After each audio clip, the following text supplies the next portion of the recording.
I'm Amy Robbins, Director of Forensic Services at the Child Advocacy Center of Northeast Missouri. When a child is a victim or a witness to a crime, it is very difficult to prove. We know that abuse happens in secrecy and silence. That's what allows it to thrive. We know that kids often don't tell about their abuse for years if they choose to tell at all.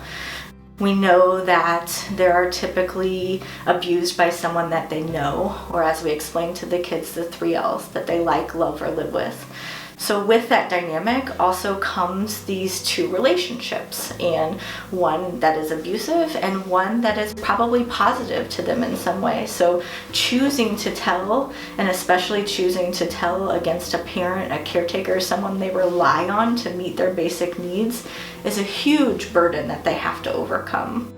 What we also know is that most adults don't know how to respond to abuse, and so when an adult is angry or sad or doesn't know what to say, that often can cause a child to shut down, therefore never telling about their abuse again. And if the adult doesn't know how to properly handle that, it goes under the rug and that child suffers alone.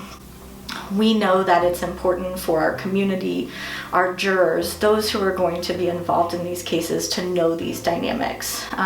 That's why we're happy to be expert witnesses on cases, to allow the juries to understand that process of disclosure that kids go to understand why a kid might want to go back to the same house where their abuse occurred, and that it doesn't mean that it didn't happen, and that we just need to support them through that and be able to kind of wrap our arms around that child and that case to protect it, because it's not going to fast forward in 30 minutes like a TV show.